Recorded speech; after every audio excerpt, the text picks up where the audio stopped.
નમસ્કાર મિત્રો, વિડીયોમાં તમારું સ્વાગત છે। જી હા મિત્રો, અત્યારે હાલ મોટા અને મહત્વના સમાચાર સામે આવી રહ્યા છે। તો મિત્રો, સમાચારમાં વાત કરીએ તો ગુજરાતના સુરતમાં એક એવી ઘટના બની જેને તબીબી વિજ્ઞાન અને સામાન્ય જનતા બંનેને આશ્ચર્યચકિત કરી દીધા છે। સુરતની નવી સિવિલ હોસ્પિટલના ડોક્ટરે એક દર્દીને મૃત જાહેર કર્યા પછી હકીકતમાં અંકલેશ્વરનો રહેવાસી 45 વર્ષીય રાજેશ પટેલની તબિયત બગડતા તેમને સુરતની નવી હોસ્પિટલમાં લાવવામાં આવ્યા હતા। ડોક્ટરે અહેવાલ આપ્યો કે દર્દીને ગંભીર હૃદયની નિષ્ફળતા હતી।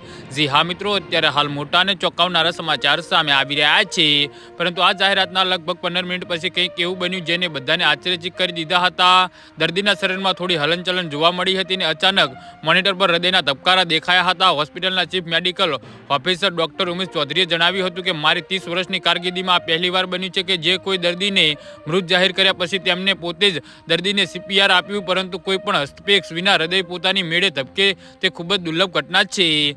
જી હા મિત્રો, અત્યારે હાલ મોટા અને મહત્વના સમાચાર સામે આવી રહ્યા છે। મેડિકલ રિપોર્ટ્સ અનુસાર રાજેશ પટેલની ગંભીર હૃદય નિષ્ફળતા અને ઉચ્ચ ખાંડનું સ્તર હતું। ડોક્ટરે કહ્યું હતું કે જ્યારે તેમને મૃત જાહેર કરવામાં આવ્યા હતા ત્યારે બધા ત્યાં સુધી શારીરિક ચિહ્નો અદૃશ્ય થઈ ગયા હતા અને શ્વાસ લેવાનું બંધ થઈ ગયું હતું, ધબકારા બંધ થઈ ગયા હતા અને તેમ છતાં 15 મિનિટ પછી તેનું હૃદય ફરીથી ધબકવા લાગ્યું હતું। જી હા મિત્રો, તો આના વિશે તમારું શું કહેવું છે તો નીચે મારી કમેન્ટ બોક્સમાં જરૂરથી જણાવજો।